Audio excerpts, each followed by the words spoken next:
सा हेडिंग लगा लो ना, आयतनात्मक प्रत्यास्था गुणांक। तो वहाँ तक हो चुका था ना, यंग प्रत्यास्था गुणांक तक हो चुका था। कौन सी?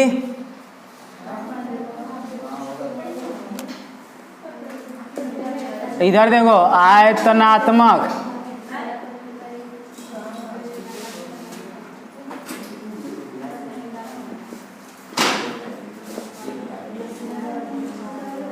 प्रत्यास्था गुणांक, ठीक है। यंग प्रत्यास्था गुणांक तक हम लोग पढ़ चुके थे।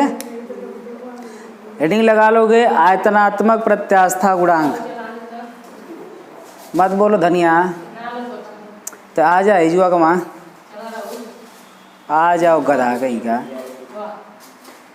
मतलब संग में लेकर आओगे सभी को, इसीलिए सही नाम रखे हैं सब तुम्हारा धनिया।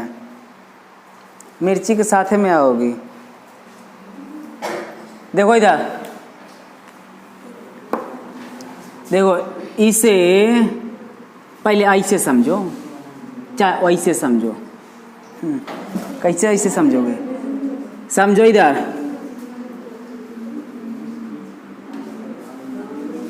जैसे मान लो कोई वस्तु है, समझोगे तब तो ठीक है, ना फीलिंग करोगे ना तो ये ना समझ में आएगा। जैसे मान लो कोई वस्तु है, किसी द्रव में क्या किया गया है, डुबाया गया है, तो द्रव इसके चारों पृष्ठ पर बल लगाएंगे, इसको ऐसे प्रेषित करेंगे, दबाएंगे।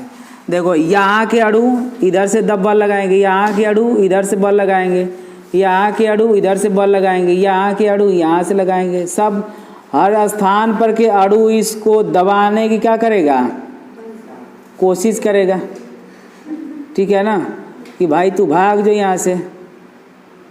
अच्छा देखते हो वस्तुएं तैरने लगती हैं, सब हल्की वस्तु रहेगा तो वस्तु तैरने लगती है, प्रेशर होता है ना।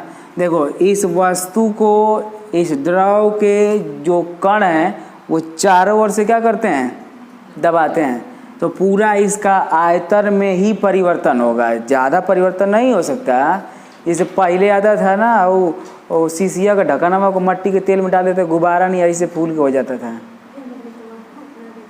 ना। देखे बोलो सब, मिट्टी के तेल में आई जो आती है सिरेंज, सुई या इंजेक्शन नहीं आता है, उसका ऊपर वाला रबड़ का ना ढक्कन रहता है, उसको अगर निकाल कर मिट्टी के तेल में डाल दोगे ना तो सुबेर भैया मन का गड़ारी न चावल जब फ्रेंगी, और अगर मट्टी के तेल में डाल दोगे तो वो फूल के पूरा ठेठा हो जाए, मतलब बढ़ियार हो जाए, ठेठा का मतलब नहीं, ठीक है ना। तो पूरा उसका आयतन ही ना बढ़ गया। तुम लोग हम 10 में पढ़ाए हैं, पूरा आयतन विस्तारित, मतलब पूरा जब पूरा आकृति में परिवर्तन होता है तो क्या बढ़ता है, आयतन। तो बता, जब इसका पूरा हम लोग क्या परिभाषा पढ़ने जा रहे हैं, आयतनात्मक प्रत्यास्था गुणांक, मतलब पूरे आयतन में भी किसी भी वस्तु के, पदार्थ के पूरे आयतन में परिवर्तन होगा। तो जो इस पे बल लगा रहे हैं, ध्यान समझो इधर, जो इस वस्तु के पदार्थ पर जो बल लगा रहा है उसे बोलोगे ना आप आयतनात्मक प्रतिबल। आयतन प्रतिबल पढ़ा है ना, उसको क्या कहते हैं, अभिलंब प्रतिबल भी कहते हैं, आयतन प्रतिबल भी कहते हैं, और या इसे क्या कहते हैं, अभिलंब प्रतिबल भी कहते हैं। दोनों बात एक ही होता है, ठीक है ना। बताएं, चाहे आयतन प्रतिबल कहो और चाहे कहो अभिलंब प्रतिबल। अभिलंब प्रतिबल का मतलब जो बल लग रहा है वो परपेंडिकुलर दिशा में लगता है, मतलब जहाँ से भी लगेगा सीधे परपेंडिकुलर लंबवत लगता है, ठीक है ना। देखो इधर, तो ये जो वस्तु के पदार्थ पे जो बल लग रहा है उस बल को हम क्या कहेंगे, अभिलंब प्रतिबल, ठीक है ना। और जो इसके मतलब पूरे आकार में जो परिवर्तन होगा, तनी बात समझना, किसी वस्तु को तुम दबाओगे तो उसका आयतन घटेगा ना कि बढ़ेगा। तो जो घटा आयतन है उसको क्या मान लोगे, v, और इसको किस में लोगे, माइनस में। किस लिए लोगे माइनस में, क्योंकि अगर वस्तु की लंबाई बढ़ रही है तो उसको धनात्मक लेते हैं, लेकिन इस वस्तु का आयतन क्या हो रहा है, घट रहा है। प्रेशर दोगे, दबाओगे तो इसका आयतन क्या हो जाएगा, घट जाएगा, इसलिए इसको किस में लिखते हैं, माइनस में। कोई पूछेगा ना माइनस में किस लिए लिखा गया है, ठीक है ना। कोई पूछेगा माइनस में किस लिए लिया गया है, तो कहोगे कि ये जो बल लगकर इसका आकार बदल रहा है तो वो बढ़ नहीं रहा है, क्या हो रहा है, इसका आयतन घट रहा है, इसलिए इसको किससे लेते हैं, माइनस में। और इसका जो वास्तव में आयतन था पहले वाला वो कितना था, तब तनी ध्यान से देखो इधर, इसका जो परिवर्तन होगा भिन्न, देखो इधर इसके जो आयतन में भिन्नात्मक परिवर्तन होगा उसको क्या बोलेंगे, आयतन विकृति।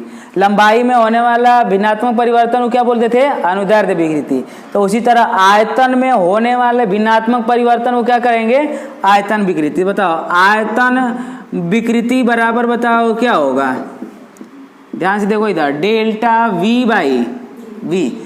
वहाँ पर देखो अनुदैर्ध्य विकृति में लंबाई बढ़कर आती थी तो प्लस में लेते थे, यहाँ पर अणु दबाव का प्रेषित कर रहे हैं प्रतिबल से तो इसका आयतन घटेगा ना कि बढ़ेगा, इसलिए इसको किसे दर्शाते हैं, माइनस में। तुम लोग को पढ़ा है ना डेल्टा यल बाई यल, जो परिवर्तन होता है वृद्धि होता है वो कमी या वृद्धि होगा उसको ऊपर और वास्तविक मान नीचे, दोनों एक ही ना होता है। दोनों के अनुपात को हम क्या कहते हैं, विकृति। तो ध्यान से देखो, अनुदैर्ध्य विकृति लंबाई में होने वाले भिन्नात्मक परिवर्तन को अनुदैर्ध्य विकृति, आयतन में होने वाले भिन्नात्मक को क्या बोलेंगे, आयतन विकृति। क्लियर है ना अब? देखो तो जो आयतन में भिन्नात्मक परिवर्तन होगा तो वो आयतन विकृति हो गया। तो आयतन में भिन्नात्मक परिवर्तन किसके कारण हुआ, कह सकते हैं आयतन प्रतिबल के कारण, मतलब पूरा आयतन में बल लगा हुआ है, ठीक है ना। तो ये जो बल कार्य करेगा वो क्या होगा, आयतन प्रतिबल, आयतन प्रतिबल, ठीक है। अब देखो इधर आयतनात्मक प्रत्यास्था गुणांक को दर्शाते हैं, इसे किससे दर्शाएंगे, b से प्रदर्शित किया जाता है, इसे b से प्रदर्शित करते हैं, यानी b बराबर होता है, देखो आयतन प्रतिबल ऊपर और आयतन विकृति नीचे। प्रतिबल और विकृति के अनुपात को हम क्या कहते हैं, हुक के नियम द्वारा प्रतिबल जो है विकृति के क्या होता है, अनुक्रमानुपाती होता है। तो हम बताए थे ना कि आयतन प्रतिबल और विकृति के अनुपात को हम क्या कहते हैं, यंग प्रत्यास्था गुणांक। तो उसी तरह भैया यहाँ पे आई देखो इधर, अनुदैर्ध्य विकृति और अनुदैर्ध्य प्रतिबल के अनुपात को हम क्या बोलते थे, यंग प्रत्यास्था गुणांक। तो उसी तरह आयतन प्रतिबल और आयतन विकृति के अनुपात को हम क्या कहेंगे, आयतन प्रत्यास्था गुणांक। तो यहाँ पे लिखोगे आयतन प्रतिबल, आयतन प्रतिबल बटे बताओ क्या, आयतन विकृति, ठीक है ना। आयतन प्रतिबल को अभिलंब प्रतिबल भी लिख सकते हैं। क्लियर है ना? देखो इधर यहाँ से इसकी परिभाषा बोलोगे कि प्रत्यास्था की सीमा के भीतर लघु विकृति के लिए किसी पदार्थ के, किसी वस्तु के पदार्थ का आयतन प्रतिबल तथा आयतन विकृति के अनुपात को हम क्या कहते हैं, आयतनात्मक प्रत्यास्था गुणांक। लंबाई में होगा तो यंग प्रत्यास्था गुणांक, आयतन में होगा तो आयतनात्मक प्रत्यास्था गुणांक। यहाँ पे खाली बदल रहा है, सब प्रतिबल विकृति वही आएगी, आयतन आएगा तो आयतन होगा, लंबाई आएगा तो क्या होगा, अनुदैर्ध्य आएगा। क्लियर है ना? परिभाषा एक बार बोल कर देखो क्या होगा, परिभाषा एक बार बोल कर देखो, इसकी परिभाषा बोलो, देखो क्या होगा, देख लो इसकी परिभाषा बोलो। देखो बोलोगे प्रत्यास्था की सीमा के भीतर लघु विकृति के लिए। अब ऐसा नहीं किस लिए बोला जा रहा है, ऐसा नहीं कि इसको दाब दोगे तो ये पिछले रह जाएगा, फिर पुनः प्रारंभिक अवस्था में क्या हो जाएगा, आएगा। क्लियर है ना? अच्छा एक बात ये भी ध्यान दो, ये जो प्रतिबल लग रहा है वो चारों ओर से दबाव बना रहा है। ये जो बल लग रहा है इसमें जो अणु वस्तु पे बल लगा रहे हैं वो चारों ओर से क्या कर रहे हैं, दबा रहे हैं। तो दाब हो गया ना, यानी इस वस्तु पर क्या लग रहा है, प्रेशर एक प्रकार का। ध्यान समझो इधर, इस वस्तु पे एक प्रकार का क्या लग रहा है, प्रेशर। तो आयतन प्रतिबल को किससे दर्शाओगे, पी से। किस लिए, क्योंकि इसके पूरे आयतन पर लग रहा है। क्लियर है ना? अब देखो इधर लघु, यहाँ पे बोलोगे प्रत्यास्था की सीमा के भीतर लघु विकृति के लिए किसी वस्तु के पदार्थ का आयतन प्रतिबल तथा आयतन विकृति के अनुपात को आयतनात्मक प्रत्यास्था गुणांक कहते हैं। हो गया ना? चलो अब इसका फार्मूला देख लो। देखो इधर बी बराबर बताओ आयतन प्रतिबल को किससे दर्शाते हैं? पी से। तो ये हो गया पी। नीचे आ जाओ, आयतन विकृति को किससे दर्शाते हो? माइनस का डेल्टा वी बाई वी। तो हाई जाएगा ऊपर, वी कहाँ जाएगा? ऊपर। तो वी बराबर पी वी भी माइनस का ऊपर कर दो, अब बट्टा बताओ कितना? Delta B. हो गया ना?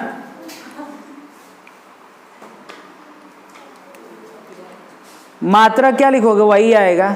देखो आयतन से आयतन कटेगा, देखो इधर ये भी बढ़ के आएगा तब वो आयतन, घट के आएगा तब वो आयतन। मात्रक देख लो, मात्रक सभी का ना वही आएगा। तो ध्यान से देखना लो इधर, देखो इधर P क्या है? एक प्रकार का दाब है। आयतन ये भी, आयतन ये भी, तो इसका भी 3 भुजा आएगा, इसका भी 3 भुजा। 3 भुजा से 3 भुजा 3 मीटर गया, तो क्या बचा? खाली P। तो बताओ दाब का मात्रक बताओ क्या होता है? न्यूटन बट्टे मीटर स्क्वायर। अरे भैया दाब बराबर होता है बल बट्टा क्या होता है? क्षेत्रफल, ये ना होता है। अब यहाँ से देखो बल का मात्रक न्यूटन, क्षेत्रफल का मात्रक सब लोग जानता है मीटर का स्क्वायर। बीमा बताओ। अच्छा ये बताओ सीजीएस में कितना होगा? इसको लिख लो क्या? पास्कल। सीजीएस में क्या होगा? डाइन प्रति सेमी स्क्वायर। बीमा पे आ जाओ, तो बीमा बताओ क्या लिखोगे? बल की बीमा यम यल टी पर माइनस 2। और नीचे आ जाओगे क्षेत्रफल का बीमा होता है यल का, एगो यल से यल कटेगा तो एगो यल बचेगा, ये ऊपर जाकर बेचारा माइनस में हो जाएगा।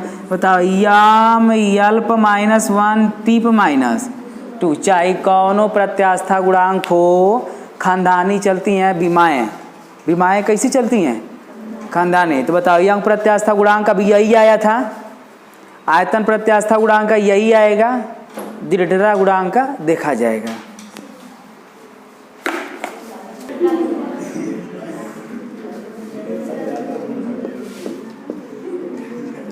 अगला हेडिंग लगा लोगे संपीड्यता। तैन देखो इधर समझ लो, इधर पहले इसे बीटा से प्रदर्शित किया जाता है। समझो इधर, इसे किससे प्रदर्शित करोगे? बीटा से प्रदर्शित किया जाता है। तुम लोग अपने भुनभुनाओ सब ना, तो हमारा गड़बड़ हो रहा है ना। ये खुशबू शांति से रहा। देखा इधर बीटा बराबर होता है 1/b। लो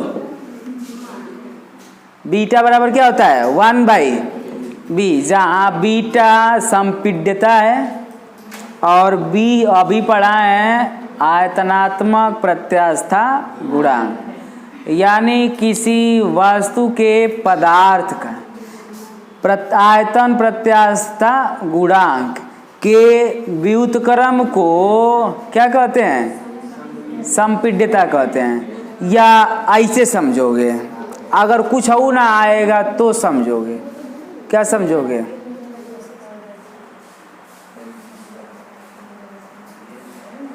बोल दी वो ये मध्य लाई ना, किसी वस्तु के दबने की क्षमता,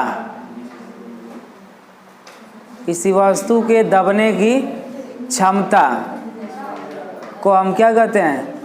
संपीड्यता कहते हैं। सबसे आसान परिभाषा है। मतलब कोई वस्तु कितना तक दब सकती है और छोड़ेंगे तो पुनः प्रारंभिक अवस्था में आ जाएगी, तो उसे हम क्या कहेंगे? संपीड्यता। तो किसी वस्तु के दबने की क्षमता को हम क्या कहते हैं? या सीधे सीधे बोलोगे किसी वस्तु के पदार्थ की आयतनात्मक प्रत्यास्था गुणांक के व्युत्क्रम को हम क्या कहते हैं? संपीड्यता। इधर देखो मात्रक, देखो बहुत बतिया रहा हो सब। मात्रक देखो इधर ऊपर एक है, नीचे संपीड्यता। अरे वो क्या है? आयतनात्मक प्रत्यास्था गुणांक। तो ऊपर एक हो गया, नीचे बताओ आयतनात्मक प्रत्यास्था गुणांक का बताओ मात्रक क्या बताएं? न्यूटन बटे मीटर स्क्वायर। तो हाई मीटर अब कहाँ चला जाएगा, ऊपर, यानी बताओ इसका मात्रक हो जाएगा मीटर स्क्वायर बटे न्यूटन। उल्टा हो गया। देखो ये उल्टा है कि इसका आयतन का, तो जो आयतन का जो विमान होगा उसका ठीक ठीक ही का आएगा, उल्टा आएगा। अब बताओ इधर आ जाओ, सीजीएस में क्या लिखोगे, सेंटीमीटर स्क्वायर बटे डाइन, सेंटीमीटर स्क्वायर बटे डाइन। हाँ डाइन की बड़ी तेज क्या बोलना लो। अब बताओ बीमा, बताओ क्या लिखोगे, सोच समझ के लिखना लो, कुछ नहीं है। इसका बीमा लिखोगे यल का स्क्वायर और बटा आ जाओ याम यल टी पर माइनस, तो ई एगो यल से यल बर्बाद हो गया, एगो यल ऊपर बचा। अब देखो यम ऊपर जाएगा तो यम का पावर माइनस का, हाई यल पहला ही से है, टी का पावर -2 है, ऊपर जाएगा तो प्लस का, यानी टी का पावर 2। तो संपीड्यता की बीमा क्या हो जाएगी, यम पर -1 यल टी पर कितना हो जाएगा 2। क्लियर है ना। परिभाषा दोबारा ना बोलना पड़ेगा कि सीधे सीधे दो परिभाषा बोलने के सोच सकते हो। किसी वस्तु के पदार्थ के आयतनात्मक प्रत्यास्था गुणांक के व्युत्क्रम को हम क्या कहते हैं, संपीड्यता, या किसी वस्तु के दबने की क्षमता, किसी वस्तु के दबने की क्षमता क्या कहलाएगी, सीधे सीधे लिख लोगे, किसी वस्तु के दबने की क्षमता को संपीड्यता कहते हैं। क्लियर है ना। लो अगले हेडिंग लगा लो, दृढ़ता गुणांक। देखो यंग प्रत्यास्था गुणांक हो गया, आयतनात्मक प्रत्यास्था गुणांक हो गया, अब दृढ़ता गुणांक पढ़ लो और ध्यान से पढ़ना। लो दृढ़ता गुणांक, पहले फिगर समझ लोगे, उसके बाद समझोगे परिभाषा। ठीक है ना। देखो क्या होता है, इसे मान लो कोई आकृति होगी, आकृति तो ऐसा मिल नहीं रहा है कि हम तुम लोगों को दिखा दें। तनी देखो ध्यान से, इधर ध्यान से देखो, इधर मान लो 4 ठो ये आकृति होगी, इधर समझो।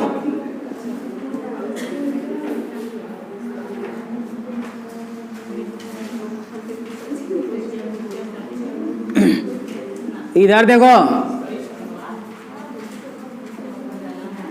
देखो इधर, तन इधर यहाँ देखो सब, का किताबी में देख रहे हो सब, इधर ही देखो, देखो इधर A B C D E F और ये G और ये H। लो 4 कौगो शीर्ष हो गया।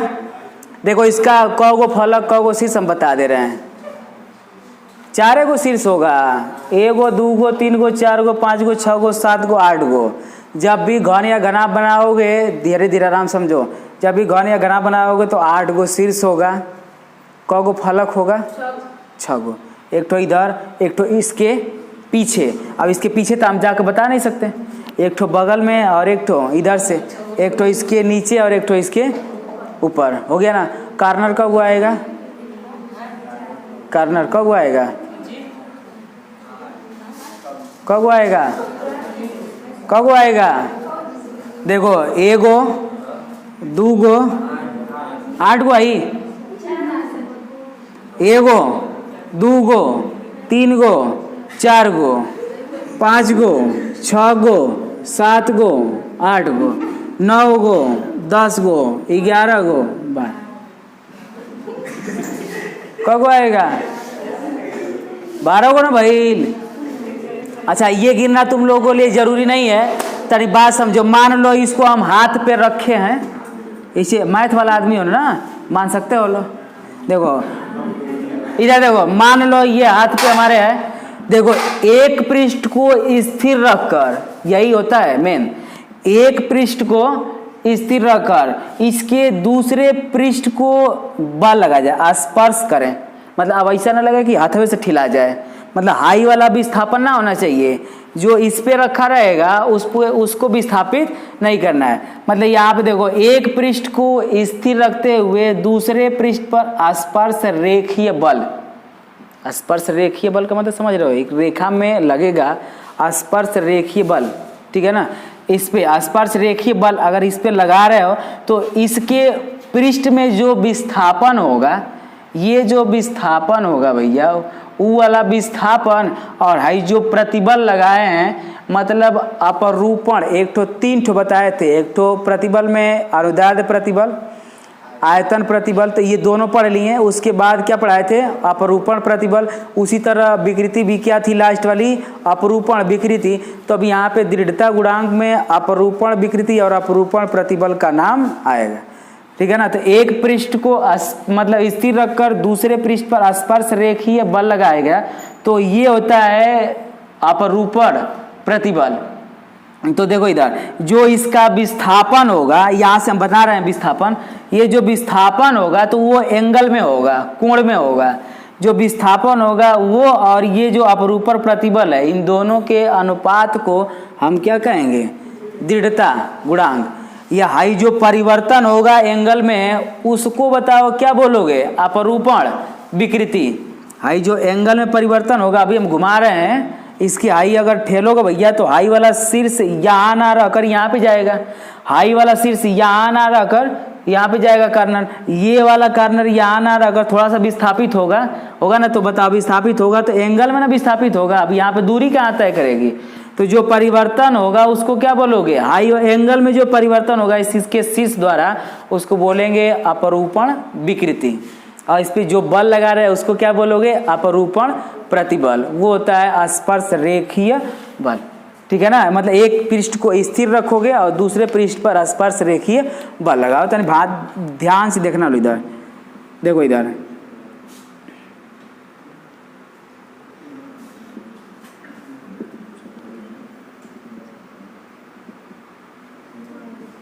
सभी को पृष्ठों को खींच दें क्या, सभी को खींचें तो बात समझो। इसको भी खींच के ले जाओगे ना इधर, ठीक है, इसको भी खींच के ले जाओगे ऐसे, फिर इसको भी खींच के ले आओगे ऐसे, फिर देखो यहाँ से ऐसे बनेगा, हाई वाला को भी खींच के ले जाओगे ऐसे, ठीक है, इसको भी खींच के ले जाओगे ऐसे, यहाँ पे मिलाओगे, ये मिलेगा ऐसे ऐसे, जैसे मिले फिगर हो सकता है हमसे गलती बन जाए, तो ध्यान समझो। तो हाई वाला जो विस्थापन हो रहा है भैया, ये वाला, तो बताओ थीटा एंगल हमने मान लिया है क्या हो जाता है, विस्थापित हो जाता है। इसका जो ये शीर्ष है, हाई जो कार्नर भुजा है, उसका विस्थापन कितना मान लेते हैं, थीटा। इसी को क्या कहेंगे, अपरूपण विकृति, ठीक है ना। यहाँ वाला भी जो विस्थापन होगा परिवर्तन, ठीक है, इसको भी क्या मानोगे, मतलब जितना भुजा ये घिसिक कर जाएगी उतना ही भुजा ये भी घिसिक कर जाएगी, उतना ही सारी भुजाएं घिसिक कर उतने एंगल पे क्या हो जाएंगी, रुक जाएंगी। क्लियर है ना। तो इधर देखो बतिया समझोगे, प्रत्यास्था की सीमा के भीतर लघु विकृति के लिए अपरूपण प्रतिबल और अपरूपण विकृति के अनुपात को हम क्या कहेंगे, दृढ़ता गुणांक। बताओ दृढ़ता गुणांक की परिभाषा क्या बोलोगे, लघु, अरे प्रत्यास्था की सीमा के भीतर लघु विकृति के लिए अपरूपण प्रतिबल तथा अपरूपण विकृति के अनुपात को हम क्या कहेंगे, दृढ़ता गुणांक। अब यहाँ पे देखो इधर, तो बताओ दृढ़ता गुणांक बराबर क्या लिखोगे,